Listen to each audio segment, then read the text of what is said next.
What's going on, nerds? My name is Jesse, and welcome back to the channel. Today we got two Sherlock Holmes short stories review today. In-depth, but not really in-depth reviews. Let's get into it.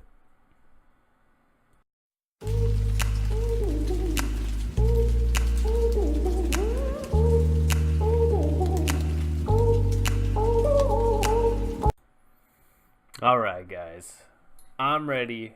You're ready. Off the cuff, as we always do this. I don't know what to do with my hands. So we're going to be doing the Speckled Band and the Beryl Coronet. Okay? I'll try to give you a little summary. It's not exactly my best skill in the world, but I will try to give you a little summary and then kind of just go into what I enjoy about these two short stories and why I picked these two instead of the other. I think there's like 12. So why I picked these two, I've already reviewed another two. I think I did Red-Headed League and Scandal in Bohemia. Scandal in Bohemia is my favorite of the short stories. I don't know why, I just like that story. But yeah, man, I'm going to break them down, give you a little summary, a little bit of deep thought of what I think about these stories, and maybe it'll help you out with your next test on Sherlock Holmes, okay? If not, sue me, you know what I'm saying? I think we're going to start with Speckled Band just because I like that story better than Beryl Coronet, even though I do like Beryl Coronet quite a bit. So in this story, here, I'll give you a little bit off of Google here. A young woman named Helen Stoner contacts Sherlock Holmes, Dr. Watson, for aid in following the villainous plans of her stepfather, Grimsby Roylott. Basically what happened is she's living in a house with her stepfather. Her mother's passed away. She's living with her sister. Her sister mysteriously dies, and the last thing she says to her is, watch out for the Speckled Band. And a couple nights before, she was saying in the middle of the night she was hearing a low-toned whistle in the middle of the night, and it was creeping her out. And basically, she goes to Sherlock Holmes, tells him, my sister died under, crazy circumstances. We don't know what happened. Nobody could figure out what happened. Nobody broke in. They said she's died from being scared. She had feared to death. So, obviously, Sherlock Holmes kind of makes his own theory. I like this story the best because his theory initially doesn't work. So basically, when he gets there, he has to scrap his theory and form a new one. And I really liked him kind of, because sometimes with Sherlock Holmes, he's already got a theory, and you don't get to see the steps into how he got there all the time. Because sometimes you'll just get like a couple steps at the end of the story, like, oh, Watson, I did this, this, and this, and that's how I got there. In this story, you're kind of there with him. My favorite part of this story is when they actually go to Grimsby Roylott's house. Okay, in this story, the daughter goes, hey, I'm afraid of my life. I'm fearing my life. My stepdad has started repairs on my room, and he's moved me into my sister's room where she died, calling out the Speckled Band. So Sherlock goes, okay, me and Watson will go, but just to secure your own life for your own safety, we'll go basically incognito, and we'll switch you out. You go into your old room, and we'll sleep in your room for the night. And it's like really tense. And I think this is one of the few Sherlock Holmes stories that has like a thriller aspect, because most Sherlock Holmes stories are just based on like crime and logic and how he got to the crime through his logistics. I don't think logistics works there, but we're going to use it anyways. So basically they get to the room. Sherlock starts finding all these things, and this is the funnest part of this story particularly. He notices that there's like a little bell pull, right, for like a maid or a servant of some kind. I don't know, a waiter or a butler, I guess, would be the most apt thing for him. So, okay, he goes to the pull. Doesn't work. It's a dummy pool. Okay, and he asks her, what has been done to this room? Okay, a few years ago we put in this dummy pool, and we put in a little ventilation shaft. Like, okay, dummy pool, ventilation shaft. You're kind of noting all this shit down as it's happening, and it's really great, man. So then we know Sherlock's got like a really good idea of what's happening, right? But we don't get the answer right there. We go to Dr. Roylott's room. We get a look. He's got the safe. He's got milk on top of the safe. Okay, that's strange, but he's got like a proclivity for animals, like wild animals from India, where he did a lot of studying. He's a doctor. So we're starting to put things together, but we're not there yet. So then what happens is Sherlock and Watson have to stay in that room where death is awaiting them, right? So basically, Sherlock lays it out for Watson. Hey man, put your gun on the table. Be ready. Do not sleep. Your life may depend on it, right? So basically, there's like this quiet time. They're kind of watching. Watson's kind of narrating. It's really quiet. It's eerie. This is happening. And then we hear a little whistle.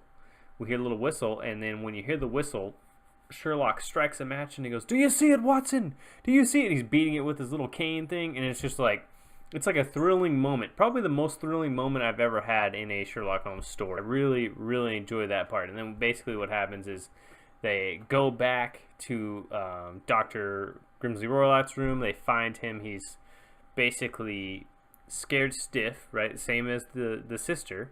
And he has a speckled band around his forehead. And at first Watson thinks it's some kind of like hat or bandana of some sort, right? And then it starts to move. And you're like, oh my God, it's an animal. Turns out it was a snake, right? And it's got a little speckled bands on the snake. And that's why it's called the Speckled Band. And I think that's just like one of my favorite stories because it's got the elements of going from point A to point B with all the clues in between, with you and Sherlock finding out together. And then you get the famous breakdown that you get at every Sherlock Holmes book or story where he breaks it down to Watson. And yeah, man, I love Speckled Band. Recommend it heavily. I mean, it's a short story, right? I mean, it's an hour audiobook, so I can't imagine how many pages it is, but it's probably not very many. So that is the Speckled Band. Definitely a big fan. So now we're going to jump into the Beryl Coronet. This story has some family ties in it, and I think that is a little bit different for Sherlock Holmes. I mean, they deal with families, like the last one dealt with families, but not in this way. I think this has like a classic, I guess it's a trope now, but when he wrote it, a million bazillion years ago, it wasn't a trope. But it's like the family doesn't trust their son or daughter trope. Basically what happens is, in this one, the main character, does Google have his name? Who knows? He's an old guy who runs a bank. That's all you need to know. Basically, he owns a bank, and what they do is loan money. That's like their most prolific means of making money, is to do loans. So basically a big, high in the political system guy comes in royal family or something, comes and asks for 50K. I want 50K pounds, right? And I need it today. He goes, okay, no problem. I want to do this in a business-like manner, though. Do you have any collateral? So he gives him the Beryl Coronet, which is some kind of like, I think it's like a crown, or maybe it's a necklace. I'm not sure. From what I understand, it's stiff, so maybe it's a crown. I don't know. Basically, it's jewelry, and it's worth, millions, right? So, and he just gives it to him for collateral. Okay, he's really scared because it's like a family heirloom that's well known around the town, so he takes it home. So he takes it from work to home, back to work to home, because he doesn't want to leave it out of his sight. He's only got to keep it from Friday to Monday. The guy needs the 50K. He'll have money on Monday. He'll give him the 50K back on Monday. So he takes it home. His son is kind of a nefarious gambler, right? He's always in trouble. He's always having to borrow money from his dad, and his dad doesn't like that. So to teach him a lesson, he says, hey, I won't pay your gambling debts.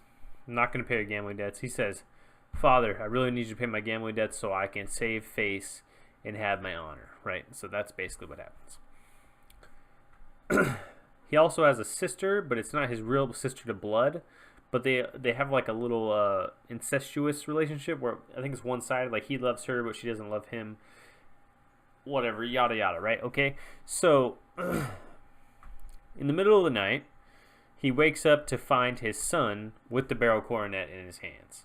And he thinks, there he is, I've caught you bloody red-handed, right? You were trying to steal this Beryl Coronet to pay your gambling debts, right? And he's looking at him like, I can't believe you believe this right now. I'm over here holding this, spoilers, he is fighting somebody over it, and he brings it back inside, and he thinks there's something wrong with this, so he's kind of like looking at it, and then he gets caught red-handed. So he goes, you're a liar. And it's broken. He broke a little small piece off. He didn't do it. The guy and him were fighting over it, and he was trying to save it, and a little piece breaks off, right? Okay. He says, I won't let you call me a liar anymore. If you allow me 5 minutes outside, I will prove to you that I didn't try to steal this thing, right? But Dad won't buy it. Oh, you might try to get away.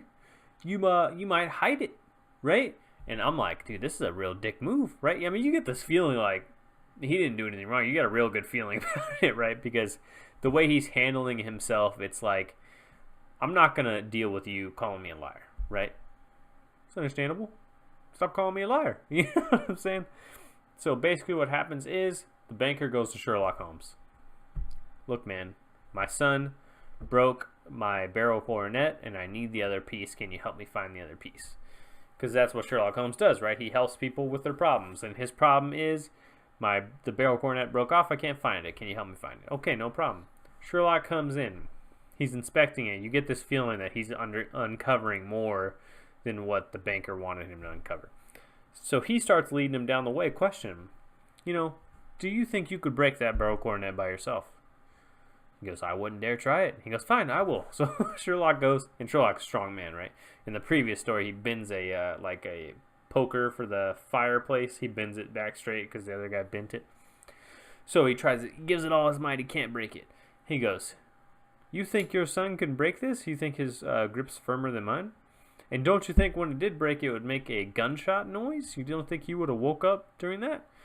So basically what Sherlock is thinking is it happened outside and there was somebody else involved. So he goes on a trip without Watson this time. So Watson is the RPOV. So if Watson's not there, we don't see it. Which is, there's something to that makes the Sherlock series better. Because we're seeing it from basically our POV. Like, the POV is not Sherlock. He's not the god detective. We don't get to see it from his perspective. We see it from the man right next to him. And there's something to that. I can't really put my finger on it, but there's something really genius about seeing it from a third-person view instead of a first-person view. So basically, Sherlock goes off by himself. Basically, what he does, he goes to the prison. He talks to the son. The son doesn't want to talk to him. But what he does is he breaks it down for him. He tells him exactly how it happens. And this is a theme that happens throughout the Sherlock stories, where people don't want to tell Sherlock things, but then he tells them exactly what happened for them to confess to it. So he breaks it down for him. This is what happened. Boom, boom, boom. He comes back. He has the Beryl coronet other piece. He pays for it. It was basically his sister and her boyfriend were trying to steal it and run away. So he finds it, he pays for it, and he gives it back to him.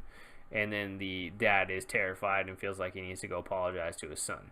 So that kind of rounds out the story.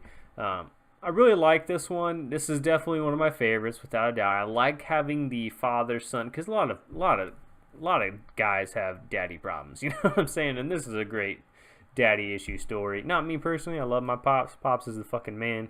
But a lot of guys do have daddy issues, and I think this is like a good daddy issue story where it's not too overboard. The dad's like abusive dad or anything. He's just a dick, and when he sees his son, he doesn't think the best. He thinks the worst, and I think that's what the moral of this story is. So yeah, man, that is the Sherlock Holmes 2 stories, Speckled Band and Beryl Coronet. Definitely 2 of my favorites. I'm definitely going to do more Sherlock Holmes in the future, but I think the next book review will either be Game of Thrones or Prisoner of Azkaban. I think I want to do a Prisoner of Azkaban breakdown on how Alfonso Cuarón, the director of Prisoner of Azkaban in the movie, took an okay source material. Don't get me wrong, it's a great book, but it's not the best book in the series, and turned it into the best movie in the series by being an incredible film director and making some great choices along the way. So if you want to see that, please leave me a comment. Make sure you follow me on Twitter if you're not. I'm always on there talking to everybody. So if you want to come talk to me, feel free to follow me on Twitter. If you like the video, please give me a subscription and a like. And I will catch you guys on the flip side. Later.